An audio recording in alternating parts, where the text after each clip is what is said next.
Welcome. You're probably watching this video because you have gotten an interview. Fantastic. And maybe you've gotten an interview that you're suspecting is going to be PMBOK heavy or project management heavy. Well, if that is the case, I've got you covered. I'm going to show you 25 scorching questions that will get you into the right frame of mind for your exam. So without much ado, let's go over to the questions. I'm going to be showing the questions. By the way, these questions, I have not gone over these questions prior. So you're going to be getting a lot of first-hand, first account information and responses from me. So let's jump into the very first one. Project management methodology and best practices. This is the first set of questions. How do you tailor PMBOK practices to fit smaller cross-functional projects? Well, first of all, I endeavor to understand the requirements from the perspective of the customer, because even on small projects, you could suddenly have a customer say they want a lot of documentation way beyond what you would have expected. So it starts off with the requirements, taking a look at the project type and size, features of the project. That will help me better understand what to include and what not to include. But I always start off with the trifecta: stakeholder, and then the triple constraint of schedule, cost, and scope. What is needed from a scope perspective? How do we scope out the project? What is needed from a schedule perspective? How will we schedule the project? And what is needed from a cost perspective? And in order to be successful, even after your analysis, you should always include the customer. So you identify knowledge areas that are critical for the project based on complexity, based on risk. For smaller efforts, I keep my eye on integration, cost, schedule, and I focus only on what is essential to control the scope and communication. I apply lean-mindedness. I make my documentation as lean as possible while satisfying the requirements of the customer. And I ensure that all of this is consolidated into a singular conduit of a charter in initiating and a project management plan when we get into the planning process group.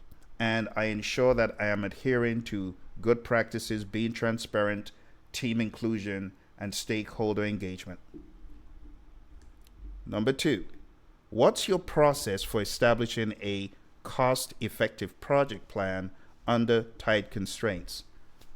Again, I focus on the triple constraint of schedule, cost, and scope.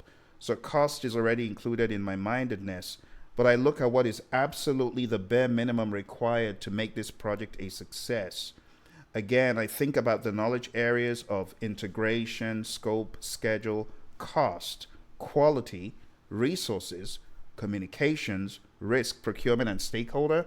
And based on what is required on the project from these areas of knowledge, I am able to effectively establish a cost-effective project plan. A project management plan doesn't have to be hundreds of pages long if it doesn't need to be. In some instances it does, and in other instances it doesn't. So my process is to narrow down what is required. Again, customer dialogue is key, but with my keen project management sense and intuition based on best practices and my past experience, I'm able to filter what exactly is necessary. Describe a time when you adapted a best practice because it didn't fit the project environment. What happened? On a previous project, I adapted the way earned value was implemented. I created a system of examining value on the project from a mindedness of how much has been spent, but how much value has been completed. And I made it very simple because I didn't want to complicate the way the project was being run. I used this adapted way of seeing earned value from my perspective as the project manager to be able to scrutinize truly if we were ahead of schedule, behind schedule, on budget, over budget, or whatever the state was. So earned value as it's practiced has several formulas, but I distilled earned value down to 3 simple questions. One, are we paying more than we've accomplished? In other words, the actual cost and the earned value, is there a disparity there? I also asked the question, what was promised to be done versus what was done in the time box? Are we behind what we promised, or are we ahead of what was promised? And the third question is, if there's any disparity, how do we fix this? So as opposed to using S curves and lots of graphs and formulas, I distilled it down to 3 simple questions. Number 4, how do you teach or reinforce project management discipline within a team unfamiliar with formal methodology? In working with teams that don't have a background of formal methodology, I keep things as simple and real world as possible. We find a project that works for everyone, and it could be a simple project such as mowing a lawn or building a pool or kitchen improvement project. I take a project everyone understands, and I begin to build at a very high level the understanding of the process groups of initiating, planning, executing, monitoring, and controlling and closing. And then the knowledge areas of integration, scope, schedule, cost, quality, resources, communication, risk, procurement, and stakeholder.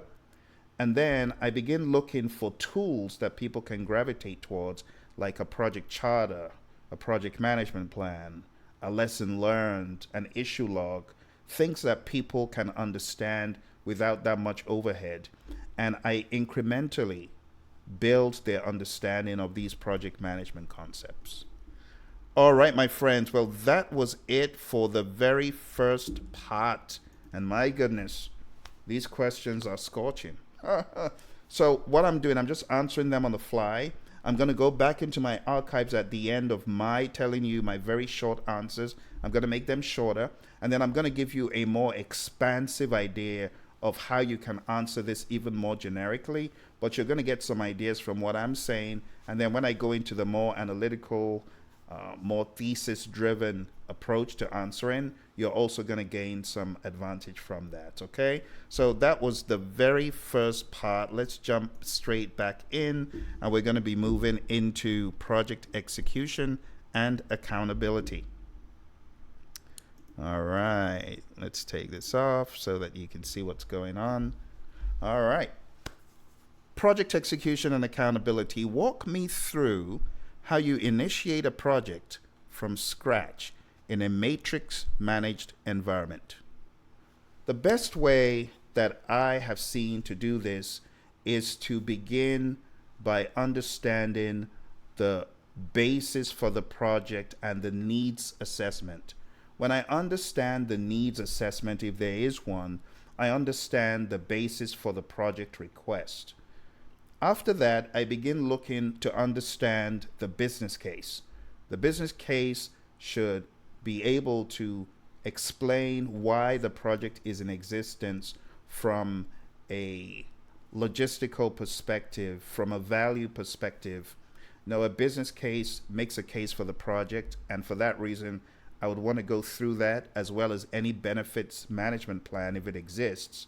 When I understand those, coming into the development of the project charter, working with a project sponsor, I then know how best to craft the project charter by including items from the business case and the benefits management plan to show the reason for the project, to show the value that will be gained from the project. Now, in a matrix managed environment, I make it imperative to link up and sync up with stakeholders such as project managers like me, who are maybe on the same level, senior project and program managers, junior project and program managers, and also stakeholders all across the board. So stakeholder management and engagement is absolutely important when one is initiating a project in a matrix managed environment. When I understand who the sponsor is, the sponsor could give me further insights into additional stakeholders that I may have missed. When I understand who the stakeholders are, I begin having conversations with them and socializing the idea of the project and understanding who they are, creating a stakeholder register which identifies their stake in the project, how they would prefer to be communicated with, and so on. So I formalized the creation of a stakeholder register. And when I better understand the stakeholders, then the initiating of the project becomes even easier because you're now getting on the same page and same wavelength.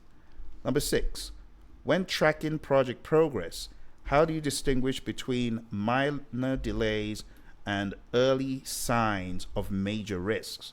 Well, this is something that the project manager, me, will do all throughout. Right from the get-go, I take an account of where I am in a schedule. When I'm working on a project, I have a schedule that shows the major milestones as well as the detailed tasks in many instances. Taking a look at the milestones, the question to the team and to myself would be, is this at risk?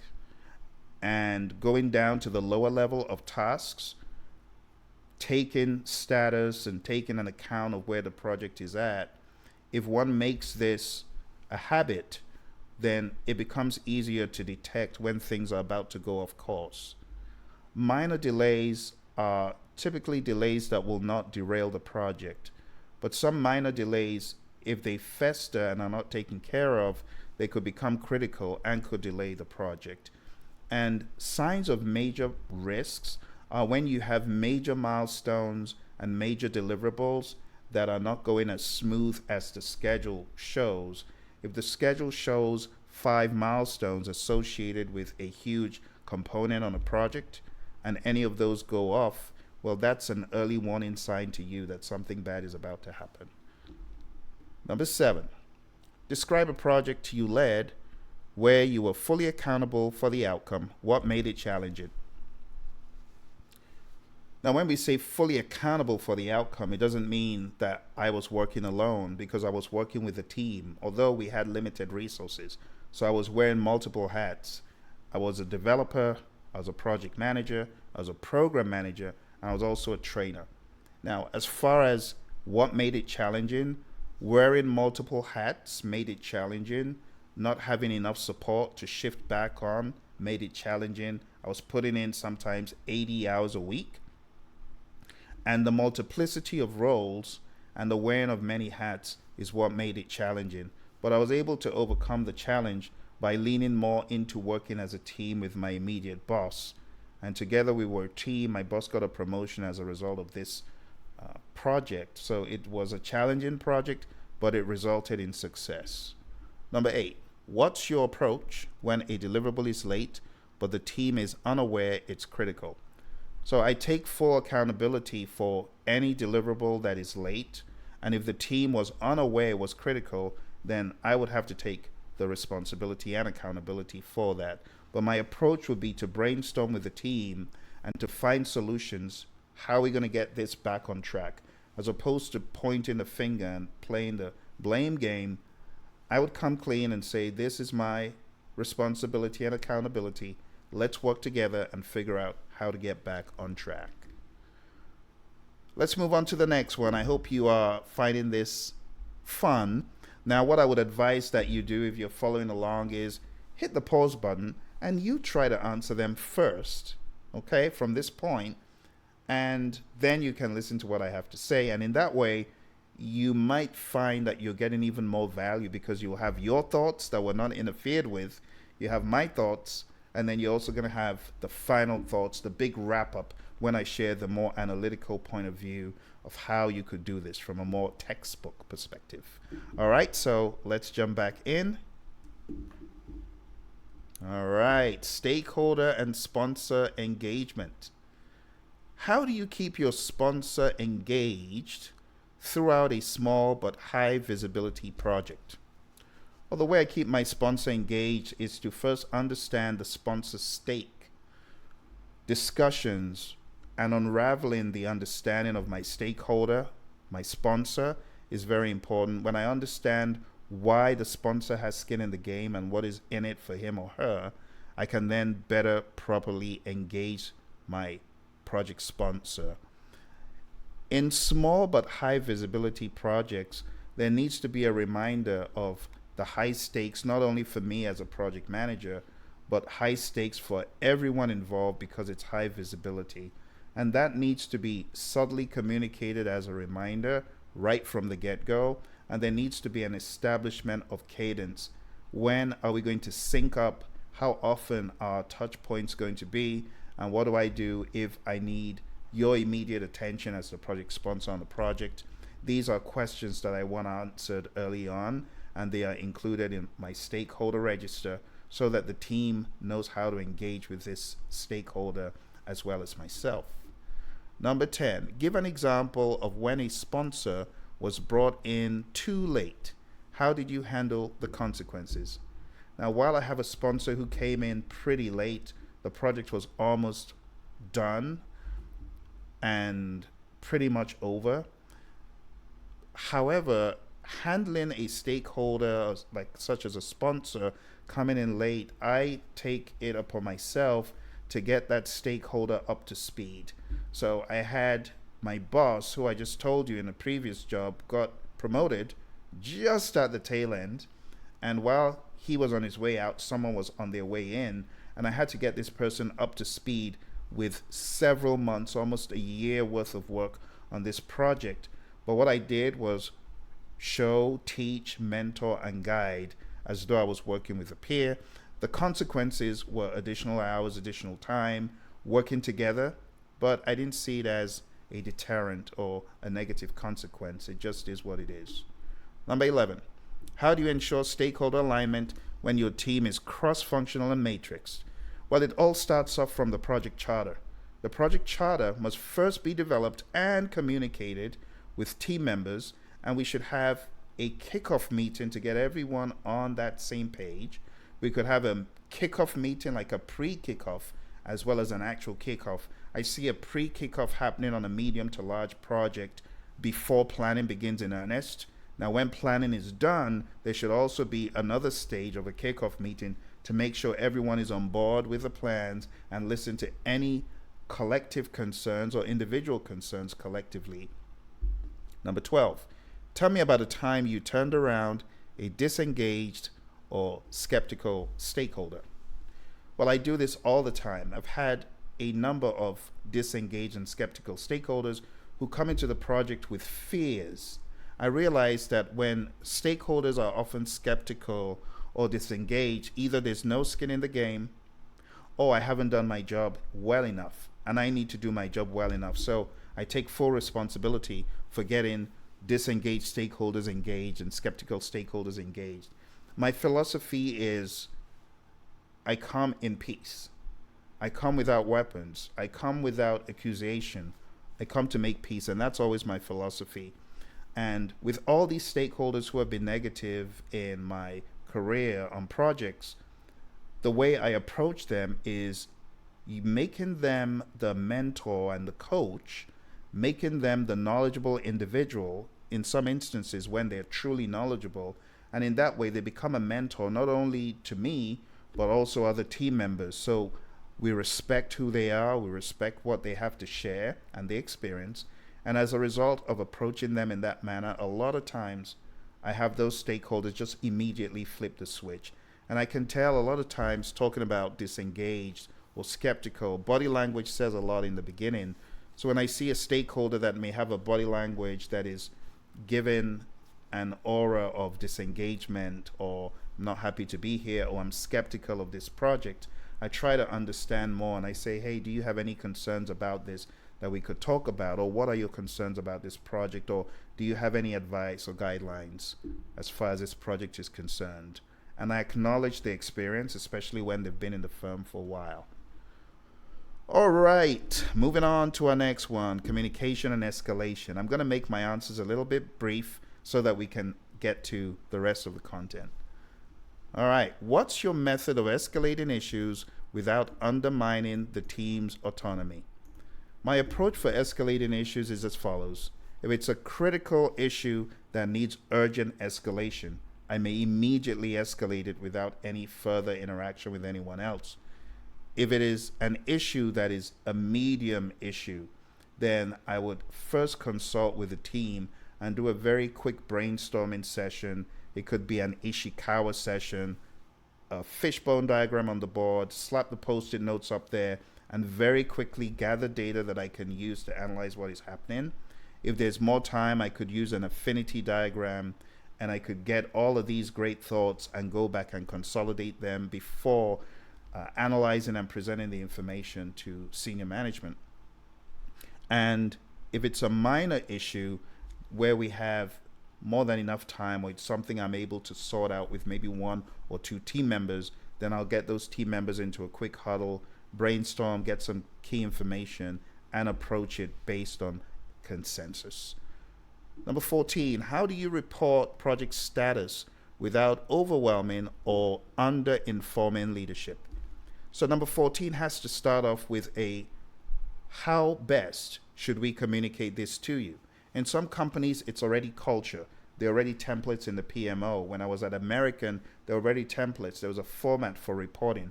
But in some other companies, there's no format. You as a project manager needs to make the judgment call. So my approach would be to first ask the question, how much is enough? When is it too much? Is this okay? I would present a template, I'll present a format, and I'll get first-hand feedback from them. Is this something that you would like me to communicate with? For example, on a previous project in an IT firm, we used a lot of 4-up reports. And the reason why we use these 4-ups is because the senior executives liked it. And as a result of their liking the 4-ups, we just continue to use a 4-up report. Now, in other companies, that would have been looked at as meager and too little. So there has to be balance between what you think is adequate and what the stakeholders think is adequate. All right, number 15, tell me about a time when your project hit a critical issue. How did you escalate and resolve it? Well, without going into too many details due to confidentiality, I worked for a company where we had critical weather issues, and the way we resolved it was, first of all, applying snow melting devices and tools to take care of it, but that didn't do the job. And unfortunately, we ended up being very, very late on the project. The way we resolved it was using the concept of performance bonds, because the customer was very upset, and we knew that the customer was going to come for us. And at the end of the day, the performance bonds, we had to use them because the customer took them out on us and said, this is not turning out as expected. We've had all these losses. We're not going to give you the contract for the following year. But we learned our lesson, and this was in a technical firm that had been given a contract to provide services. So it was a critical issue when we couldn't do the work because of the weather. We escalated it as far as we needed to in management. We got management on board with a lot of management reserves, and we had all the money we needed to make it right. But even with all the money, the weather still stood in the way. The way we resolved it, we met with the customer, the client, we apologized, and we assured them we would do our best to catch up. But unfortunately, we never did catch up, but we learned our lesson. All right, number 16. What does promoting good working relationships look like in your day-to-day project leadership?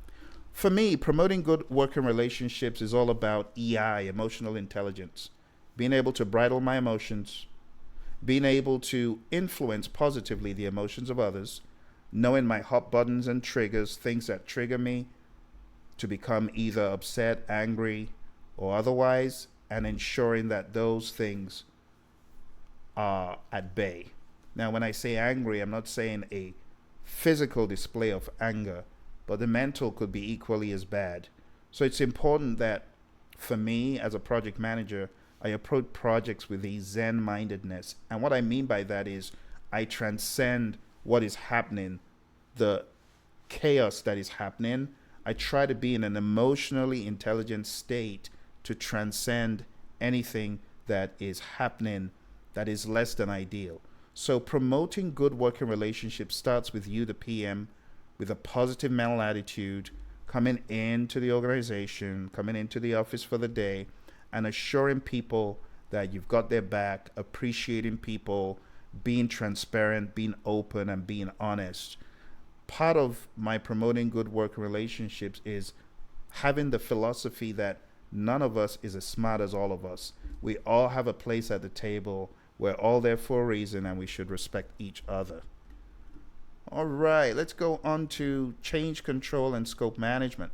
Describe how you've handled a situation where scope creep threatened the project timeline.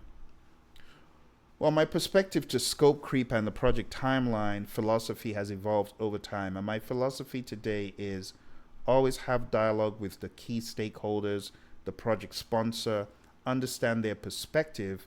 And if you were to get any additional requests for scope, they must go through proper change control. They should go through proper scrutiny. So the way I've handled scope creep in the past, when a stakeholder brings another feature or another request that they want, I ask the question, must this be in this release? Must this be in this version of the deliverable? And if the answer is yes, then I'll collaborate with the stakeholders, the project sponsor, and the team to look for a way of fitting that in if it is absolutely needed in that iteration at that time. But if it's not, and it's just a nice to have, then it can always sit on the back burner until the time is right. All right, what is your method for managing change when the change originates from a top stakeholder? No different from how I would handle any change request. I must understand the what, where, when, why, who, and how of that change request. What do you want? When do you want it? Why do you want it? Who's responsible? How do you want it? And things such as that.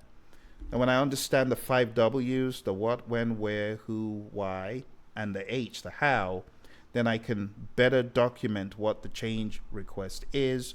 I can better analyze what the impact is going to be on the project from a schedule, cost, and scope perspective. And these are things that top stakeholders generally want to know. Can I get this by X date, or how long do I have to wait?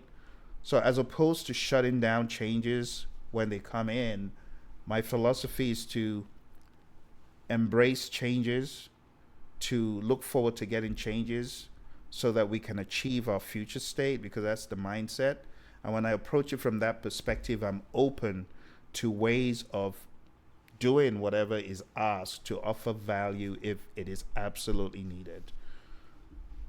All right, number 19. How do you differentiate between helpful iteration and harmful indecision? So this is a very philosophical question. Helpful iteration moves the project forward. It creates versions and builds on what you've done previously moving forward. But when we talk about harmful indecision, this is where we're not sure about what we're building, even before getting into the sprint.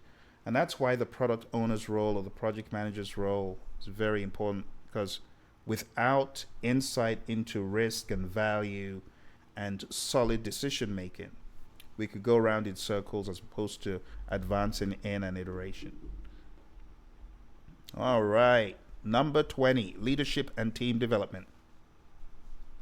How do you hold a project team accountable without having direct authority over them? My mentor John Maxwell said the true measure of leadership is influence. Nothing more, nothing less. The key word there being influence. It's not coercion. So when I'm working with a team and I want to hold them accountable, I find accountability in each person. Each person has to buy it first before it can actually work. So I use a concept of team autonomy to ask the team, what do you think? How would you approach this? And you get multiple ideas. And a lot of times with mature teams, you find them sinking on certain things, and then you get buy-in. And once you get collective buy-in, you can hold them accountable even though you may not have direct authority over them. So for me, it's all about having superior facilitation skills to know how to ask questions and how to position what you're looking for in such a way that the team figures things out for themselves. And you might actually be pleasantly surprised that their solution and their ideas end up being far richer than anything you could have come out with. And that's how I hold them accountable. I first of all get buy-in. I make the vision clear. They have their responsibilities, things that have been delegated to them, or things they have drawn to themselves in a non-delegating environment. Because if you don't have direct authority over them, you got to get them to buy in. And once they buy into that thing, then you can be sure that it will be done. Number 21, how do you ensure team members understand their roles and feel ownership of project outcomes? Well, first of all, it's all human interaction. It's all about how you make people feel just by default. So one needs to be hyper conscious and sensitive to how you're making people feel. But beyond that, you also could use a RACI chart, responsible, accountable, consult, inform, to show them, hey, this is what you are responsible for or accountable for, or this is what you're consultative on, or this is where you have information. So it's that bringing them in, working together, and getting them to own it for themselves. Number 22, tell me a time you turned lessons learned from one project into improved outcomes on the next.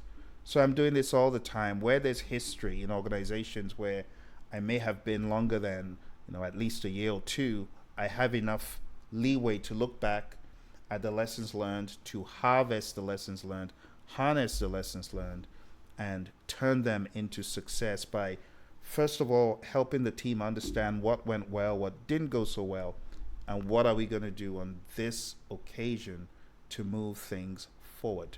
So that's how I would use lessons learned to improve the outcomes. All right, the last three. This is getting into tools, systems, and organization.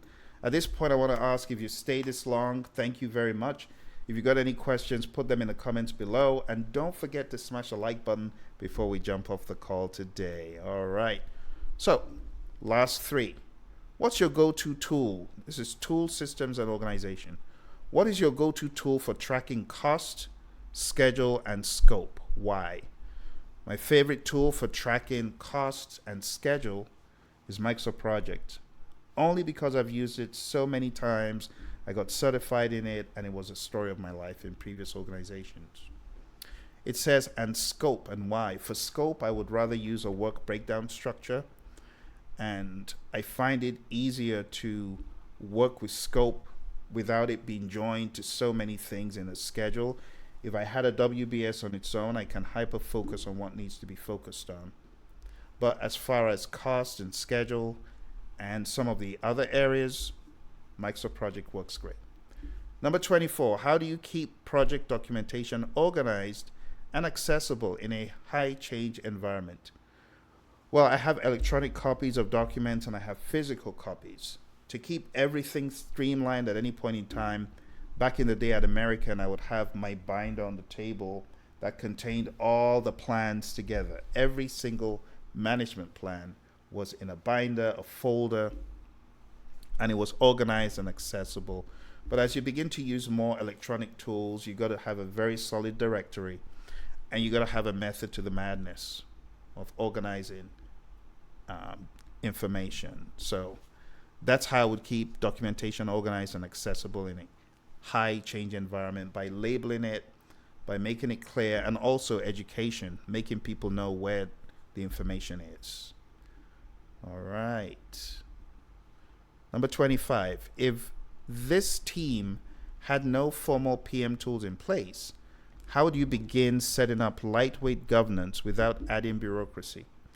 So I'd need to understand the current state, and I would need to understand the future state so I know the gap between where we are and where we want to go. And when I understand that gap, I'm going to be able to better tailor and better morph whatever we have, the tools that we have, and consolidate things. To make them lightweight as far as governance without adding another layer of complexity, I'll just make sure that these lightweight tools are indeed lightweight and easy to communicate, such as, assuming we're using a tool, a framework such as Scrum, where what I would do is ensure that we truly understand the individual components, and we could optimize, what we're using, whatever framework or whatever method, by distilling it down to its simplest form and ensuring that there's no additional layers of overhead or gates. Like the way Scrum works, there are no gates. There's no one guarding the gate. So for a team that has no formal tools, I'd set up lightweight tools like a Kanban board, like very minimal schedules with milestones, higher level visibility, and things like that. without adding another layer of overhead. And I would also engage with the team by having that discussion, right? The best way to begin setting up lightweight governance is to really talk to the team members and have the team members get on the same page with you. And from there, you should actually be formulating a solution with the team members, the developers. All right. Well, my friends, those are 25 questions for either your project management exam, program management exam, anything PM related. So let me give you more of a textbook answer for all of these. So let's take a look at some answers that are more scripted than ever before. This is the same set of questions, but with thought and reflection. These are some of the less spur of the moment answers, if you get what I mean. It's one thing to have a spur of the moment rapid fire, but it's another thing to go back and clean up the act. So this is some additional information that you can add to what I gave you in the very first place. How do you tailor PMBOK practices to fit smaller cross-functional projects? I start by identifying which knowledge areas are critical based on project complexity and risk. For smaller efforts, I streamline the integration, cost, and schedule management processes, focusing only on what is essential to control scope and communication. I apply lean documentation, often consolidating plans into a single project charter or roadmap, while still adhering to PMBOK principles. Number 2, what's your process for establishing a cost-effective project plan under tight constraints? I begin with bottom-up estimating for critical path items, then validate using analogous or parametric estimates from past projects. I apply value engineering to reduce unnecessary features and build in just-in-time procurement strategies. I also validate assumptions with key stakeholders to avoid over-engineering. Describe a time when you adapted a best practice because it didn't fit the project environment. What happened? On a compliance software rollout, a full WBS decomposition was slowing the team down. I replaced it with a feature-based backlog mapped to sprint objectives. This allowed for iterative delivery without sacrificing traceability. Stakeholders appreciated the visible progress, and it became a hybrid approach for future efforts. Number 4, how do you teach or reinforce project management discipline with a team unfamiliar with formal methodology? I start with just-in-time education, briefing the team on key PM concepts during kickoff. I use visual tools like Kanban boards, RACI charts, or dashboards to reinforce accountability and process. I also lead by example, consistently applying risk logs, change controls, and lessons learned reviews. I just want to make a quick note for your interview. If you need to take a sip of water,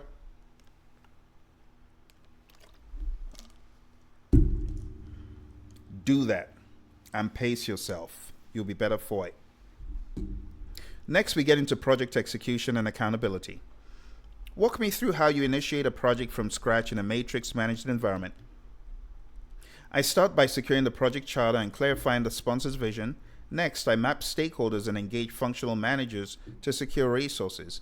I define scope collaboratively and hold a kickoff to establish expectations, governance, cadence, and communication flow across functional boundaries. Number 6, when tracking project progress, how do you distinguish between minor delays and early signs of major risks?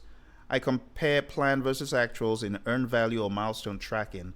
I watch for trends. If a delay affects critical path or dependencies, it becomes a risk. I also listen during team meetings for blockers, especially when the language shifts from "we're on it" to "we'll get to it."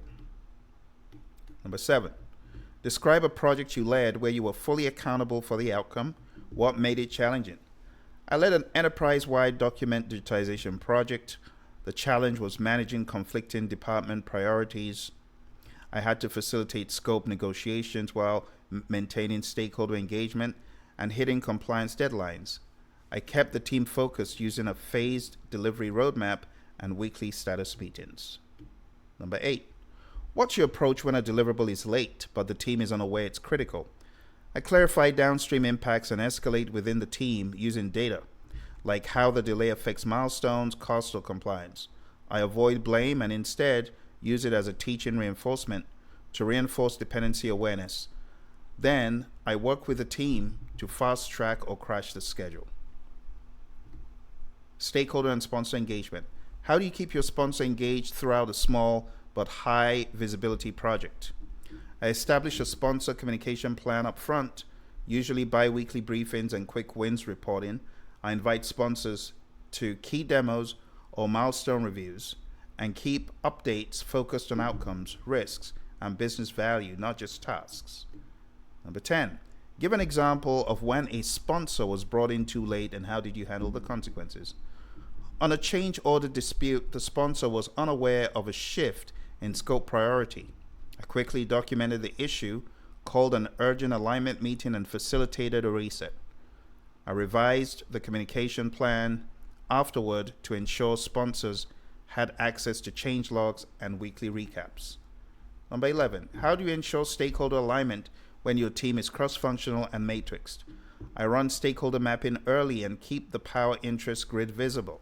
I tailor communication frequency and format based on stakeholder profiles and use cross-functional workshops to align on scope, roles, and priorities. Meeting cadences are staggered but integrated via a central reporting rhythm. Number 12, tell me about a time you turned around a disengaged or skeptical stakeholder. A department head was resistant to joining the CRM upgrade project. I scheduled a one-on-one to understand their pain points and created a use case demo tailored to the team's workflow. They went from skeptic to champion and even helped advocate during rollout. Communication and escalation. What's your method for escalating issues without undermining the team's autonomy? I use the warn early, solve locally rule. I encourage the team leads to raise red flags early, and I escalate only after the team has attempted mitigation. I frame escalations as strategic, not personal, and always focus on decision, not the blame. Number 14, how do you report project status without overwhelming or under-informing leadership? I follow a tiered status reporting model, traffic light indicators for execs, exception summaries for sponsors, and detailed raid logs for internal use. I also use visual tools like burn down charts or milestone dashboards to give quick situational awareness. Number 15, tell me about a time when your project hit a critical issue. How did you escalate and resolve it? A data migration stalled due to vendor incompatibility. I flagged it in the weekly risk review, escalated it with a short impact brief, and convened a triage call with IT, vendors, and business rep. We agreed on a workaround and documented a process update to prevent recurrence. Number 16, what does promoting good working relationships look like in your day-to-day? It means regular check-ins, giving credit, active listening, and clearing roadblocks fast. I foster trust by being transparent, even about bad news, and making sure everybody's voice is heard, especially in retrospectives or stakeholder reviews. Change control and scope management. Describe how you've handled a situation where scope creep threatened the project timeline. During a marketing system launch, new features kept being added informally. I froze the backlog, held a scope review workshop, and implemented a formal change request process. We scheduled non-critical changes as phase 2. The project went live on time. Number 18, what's your method for managing change when the change originates from a top stakeholder? I acknowledge the request, assess impact, cost or schedule or risk, and present options, accept as is, delay, or adjust scope elsewhere. I always document the decision and ensure it is visible in the change log. Managing upward requires transparency and tact. Number 19, how do you differentiate between helpful iteration and harmful indecision? Helpful iteration improves value with a known cost. Harmful indecision delays commitment and creates churn. I use time boxing and force prioritization via Moscow or WSJF, which means weighted shortest job first, to guide the team towards productive iteration and avoid analysis paralysis. Number 20, leadership and team development. How do you hold a project team accountable without having direct authority over them? I use a RACI matrix, clarify deliverables, and reinforce commitments through the visual tracking and weekly check-ins. I focus on shared goals and team empowerment, but I don't hesitate to escalate to functional heads if accountability breaks down.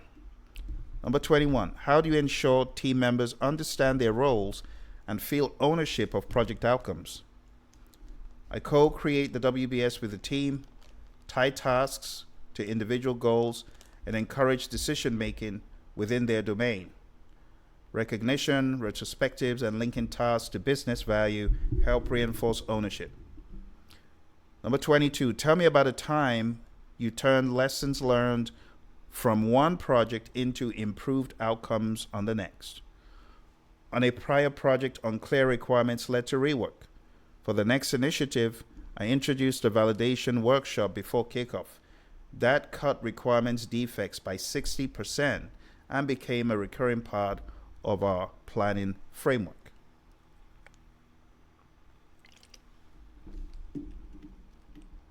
All right, the last three: tools, systems, and organization. What's your go-to tool for tracking cost, schedule, and scope, and why? MS Project for traditional scheduling, Jira for agile, Power BI for reporting and SharePoint, or Confluence to centralize project docs. The tool depends on the environment, but consistency and visibility are key. Number 24, how do you keep project documentation organized and accessible in a high-change environment? I standardize folder structures and use cloud-based platforms with version control like SharePoint. I maintain a single source of truth dashboard and regularly archive obsolete docs to reduce clutter. Number 25, if this team had no formal PM tools in place, how would you begin setting up lightweight governance without adding bureaucracy? I'd start with a simple RAID log. That could mean a risks, assumptions, issues, and decisions log. By the way, make sure these are all on different tabs. Don't smash all of the risks, actions, issues, and decisions in the same tab. Don't do it. Okay?